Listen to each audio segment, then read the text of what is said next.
마가복음 2장에 기록된 이 말씀을 통해서 하나님께서 주시는 은혜를 우리가 함께 나누기를 원합니다. 여러분, 이 마가복음 2장 말씀에는 예수님께서 이 땅에 오신 목적을 기록을 하고 있습니다. 예수님이 이 땅에 오신 목적은 죄의 문제를 해결하러 오셨다는 것을 이 마가는 여러 가지 사건을 통해 설명을 하고 있습니다. 여러분, 우리 인생의 이 고통의 문제는 죄의 문제입니다. 모든 인간은 죄 때문에 죽는 존재가 되었고, 이 죽음에 이르는 이 과정에 고통이 따라오게 된 것입니다. 그래서 이 죄의 문제를 해결하지 않으면 이 고통의 문제도 해결할 수 없습니다. 그런데 우리 인간 스스로 그 누구도 이 죄의 문제를 해결할 수 없습니다. 그래서 이 땅에 수없이 생겨난 것이 바로 종교라는 것입니다. 그러나 사람들이 만든 이 종교를 가지고는 선을 행하고 고행을 하고 경건하게 살려고 노력을 하게 되면 좋은 사람은 될 수 있겠지만 근본적인 이 죽음의 문제와 죄의 문제는 해결할 수 없습니다. 그래서 이 마가는 창조주 하나님 외에는 이 죄의 문제를 해결할 수 없다는 것을 말씀을 하고 있는 것입니다. 그냥 말로만 하면 사람들이 알 수도 없고 믿을 수도 없지만 인간이 할 수 없는 표적을 통해 예수님께서 창조주가 되시고 인간의 죄의 문제를 해결하시는 분이라는 것을 보여주는 것입니다. 그래서 오늘 마가복음 2장 1절 말씀에 보시면 이 중풍병자를 고치는 사건이 기록이 되어 있습니다. 예수님께서 가브나움에 있는 한 집에서 이 하나님 말씀을 가르치실 때 2절 말씀에 많은 사람들이 모였다라고 말씀을 합니다. 여기는 율법을 연구하는 서기관과 바리새인들도 함께 있었는데 그때 이 네 사람이 한 중풍병자를 침상에 메고 온 것입니다. 그런데 사람들이 너무 많아 문으로는 들어올 수 없고 이 지붕으로 올라가서 그 지붕을 뜯고 그 중풍병자를 달아내리는 큰 일을 벌인 것입니다. 이 일 때문에 많은 사람들이 예수님께 주목을 하게 되었습니다. 그런데 그때 5절 말씀에 보시면 예수님께서 난데없이 그 중풍병자에게 네 죄사함을 받았느니라 라는 말씀을 하신 것입니다. 지금 사람들은 예수님께서 이 병을 어떻게 낫게 하실까 기대하고 있는데 죄를 사하신다라고 하시니까 그 순간 그 자리에 있던 모든 사람들이 이게 무슨 말인가? 성전에 가지 않고 제사를 드리지 않고 이 죄사함을 받을 수 있는가 하는 생각을 하게 된 것입니다. 여러분, 이 유대인들은요, 죄를 사하기 위해서는 성전에 가야 하고 또 제물을 바쳐서 속죄할 때 이 죄를 사한다라고 믿고 있는 사람들입니다. 특히 그 자리에 있던 서기관은 이 구약의 이 말씀에 정통한 사람인데 어떻게 사람이 죄를 사할 수 있나 하면서 마음속으로 예수님께서 조금 지나치다 신성모독이라는 생각을 하게 됩니다. 그런데 이것은 예수님께서 의도하신 것입니다. 이렇게 죄사하는 권세를 말로만 하면 아무도 알 수 없고 믿을 수도 없기 때문에 표적을 통해 보여주시는 것입니다. 그래서 여러분 8절에서 9절까지 말씀해 보시면 예수님께서 그 사람들의 마음을 아시고 설명을 합니다.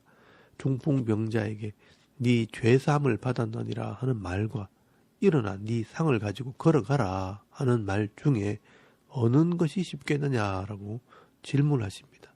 사실 인간 편에서는 어느 것도 쉽지 않습니다. 이 두 가지가 다 하나님의 능력이 아니고는 할 수 없는 일입니다.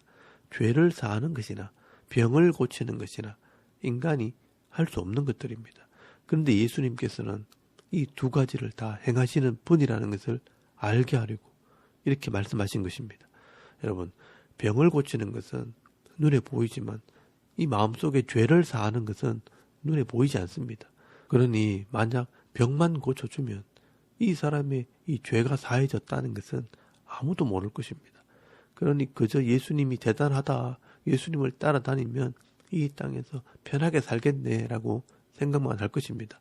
그러나 우리 영혼의 이 죄의 문제가 해결되어야 인생의 고통의 문제, 이 질병의 문제도 해결이 되어지는 것입니다.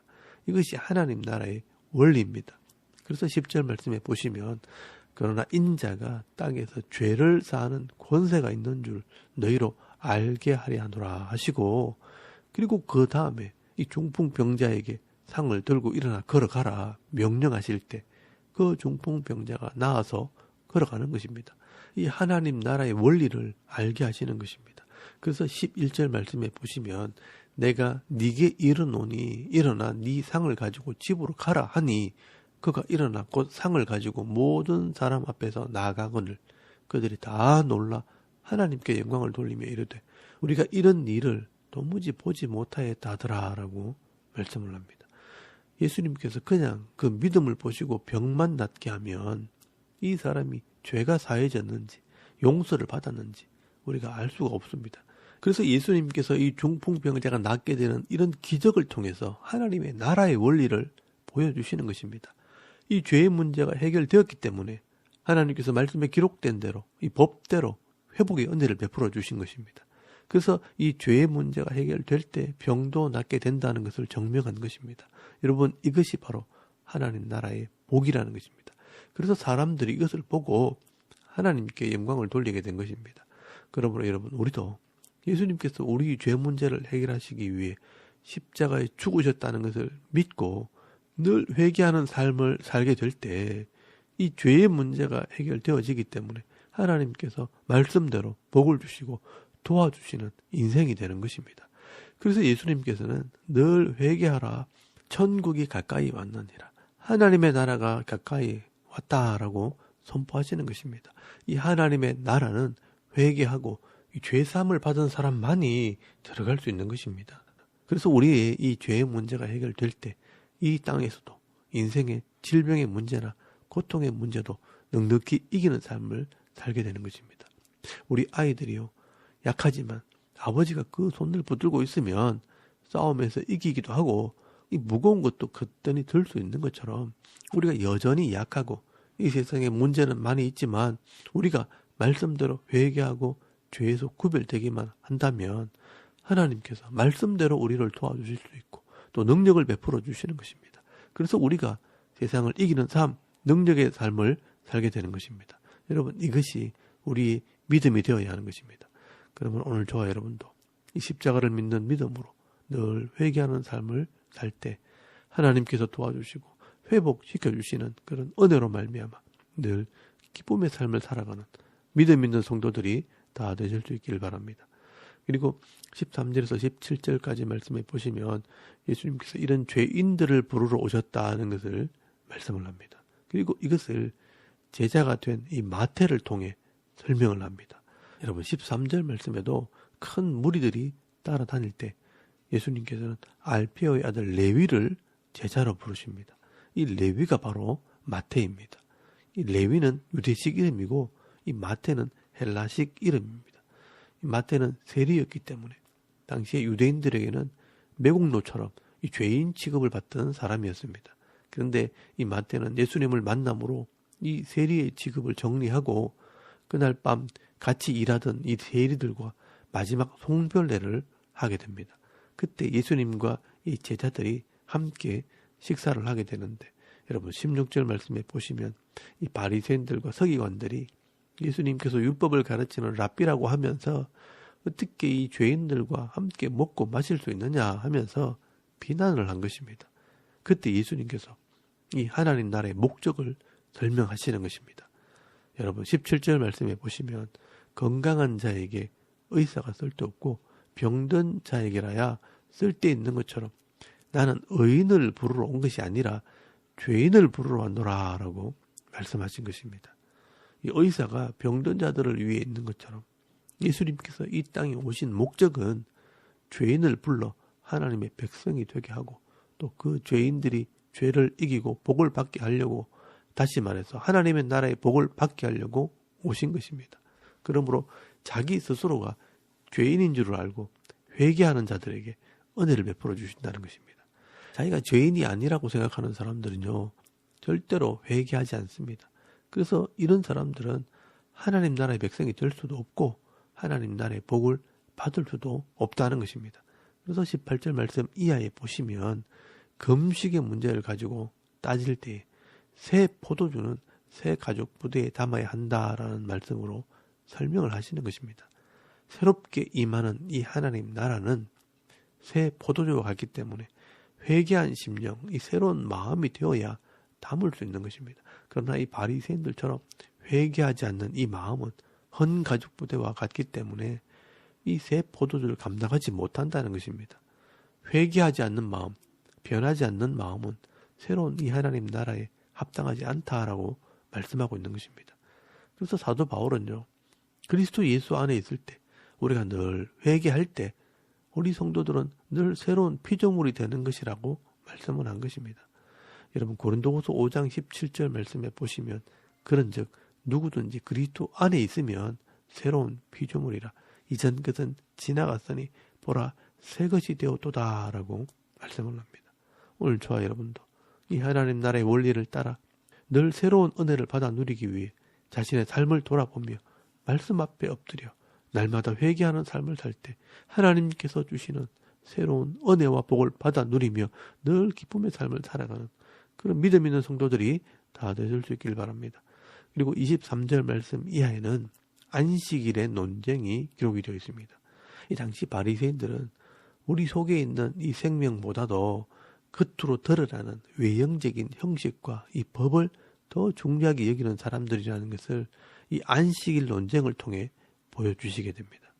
여러분 23절 말씀 이하에 보시면 이 제자들이요 안식일에 밀밭을 지나다가 배가 고파 이 밀 이삭을 잘라서 까먹게 됩니다. 이 모습을 지켜보던 바리새인들이요 이 제자들이 안식일에 하지 못할 일을 했다, 율법을 어겼다라고 비난을 합니다. 안식일에 추수하는 행위, 즉 일을 했다는 것입니다. 여러분 10계명에도 이 4계명에 안식일을 구별하여 지키라고 되어 있고요. 또 율법에는 이 안식일을 범하면 돌로 쳐 죽이도록 되어 있습니다. 여러분 출애굽기 31장 15절 말씀에 보시면 안식일에 일하는 자는 누구든지 반드시 죽일지니라 라고 기록이 되어 있고요. 또 실제로 민수기 15장 35절에서 36절까지 말씀에 보시면 이 안식일에 나무를 하다가 이 잡힌 사람을 심판하게 됩니다.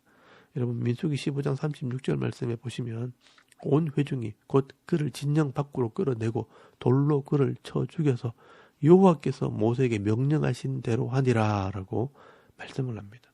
그래서 이 바리새인들은요 율법대로 이 당신의 제자들이 밀이삭을 까먹었으니 추수한 것이나 마찬가지라고 말하면서 심판을 받아야 한다고 우긴 것입니다. 그래서 예수님께서 이 구약 성경에 나오는 이 사건들을 통해 설명을 합니다. 여러분 하나님의 율법, 이 하나님 나라의 법을 주신 이유는 사람들의 생명을 보호하고 살리기 위해서 이 법을 주신 것입니다. 이 법의 근본 목적은 사람들의 생명을 살리는 것입니다. 이 모든 인간들은 법이나 기준이 없으면 자기 욕심대로 자기 유익을 따라 이 다른 사람의 생명을 함부로 죽일 수 있는 이런 죄성을 가지고 있기 때문에 이 법이라는 기준을 가지고 이 생명을 보호하고 생명을 살리는 것입니다.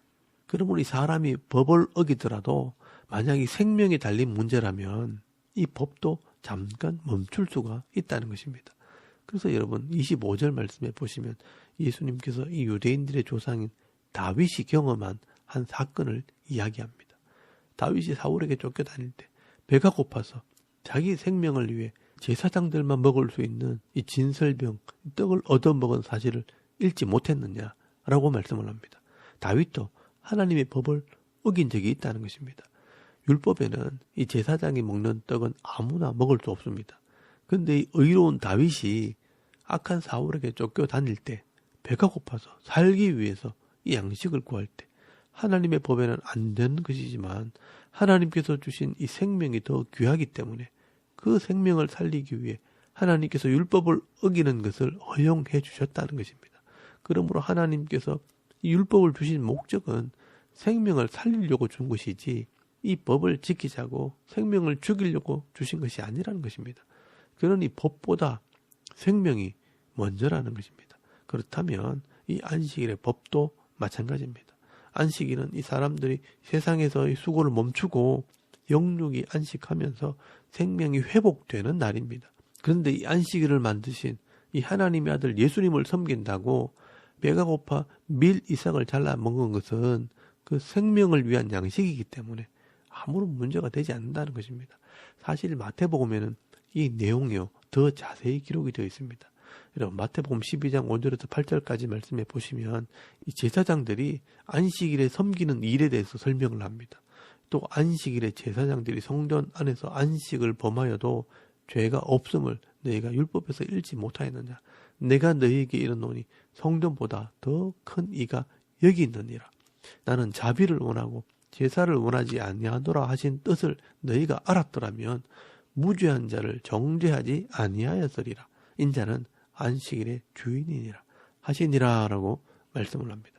이 안식일의 제사장들은요, 이 백성들이 속죄하려고 제물을 가지고 오면 그 양과 소를 잡고 그 피를 제단에 뿌리고 불태우는 일을 하게 됩니다. 그렇기 때문에 이 안식일에도 이 제사장들은 백성들을 위해서 일하는 것은 당연한 것입니다.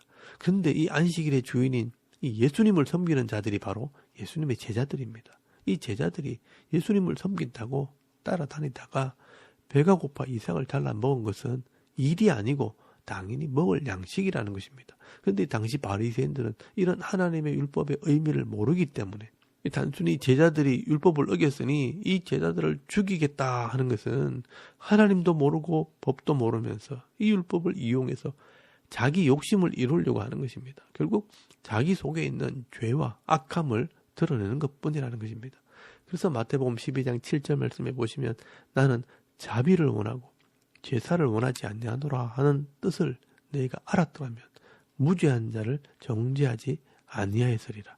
인자 이 예수님이 안식일의 주인이다라고 말씀하신 것입니다.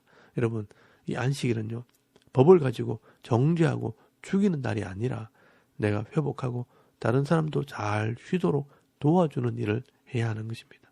그래서 오늘 마가복음 2장 27절 말씀을 보시면 또 이르시되 안식일이 사람을 위하여 있는 것이요 사람이 안식일을 위하여 있는 것이 아니니 이러므로 인자는 안식일에도 주인이니라 라고 말씀하십니다. 하나님께서 이 안식일의 법을 주신 것은 쉬게 하고 안식함으로 생명을 얻게 하려고 준 것이지 이 안식일의 법을 가지고 사람을 올가매려고 준 것이 아니라 하는 것을 말씀하신 것입니다. 그래서 이 마가복음 3장 1절에서 6절까지 말씀해 보시면 한쪽 손 마른 자의 이 사건을 통해 더 명확하게 설명을 합니다. 안식일에 병자를 고치는 것이 합당하냐 합당하지 않느냐. 그때 예수님께서 그 손 마른 자의 병을 고쳐주시면서 책망을 하십니다. 여러분 마가복음 3장 4절 말씀에 보시면 그들에게 이르시되 안식일에 선을 행하는 것과 악을 행하는 것 생명을 구하는 것과 죽이는 것 어느 것이 옳으냐 하시니 그들이 잠잠하거늘 그들의 마음이 완악함을 단식하다 노하심으로 그들을 둘러보시고 그 사람에게 이르시되 네 손을 내밀라 하시니 내밀매 그 손이 회복되었더라 라고 말씀을 합니다. 이 결국 바리새인들은 마음이 완악하다 굳어버렸다 굳은 마음이다 라고 말씀하시는 것입니다. 이렇게 회개하지 않고 굳은 마음을 가지고는 하나님의 나라 백성이 될 수 없다는 것입니다. 여러분 하나님께서는 죄인들을 불러 하나님 백성 되게 하시는 분입니다. 그러므로 자기가 죄인임을 인정하고 자기 죄를 고백하고 회개하는 사람이 하나님 나라에 합당한 자가 되는 것입니다.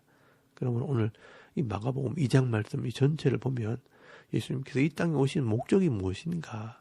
죄를 사하러 오셨고 죄인들을 불러 하나님 백성 되게 하시려고 오셨고 또 회개하는 자들에게 생명을 주고 안식을 주러 오셨다라고 말씀하고 있는 것입니다.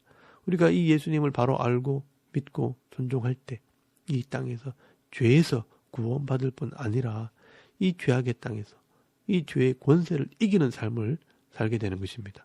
오늘도 저와 여러분이 이 바리새인들처럼 잘 알지 못해서 사람들을 비난하고 정죄하는 자리에 서기보다 하나님 앞에서 늘 자기의 부족함을 내어놓고 회개함으로 죄의 문제를 해결하고 하나님께서 도와주시는 힘으로 이 죄를 이기고 욕심을 이김으로 넉넉히 세상을 이기는 삶, 복 있는 자의 삶을 살아가는 저와 여러분의 이런 영적인 삶의 모습이 되실 수 있기를 주의 이름으로 축원합니다.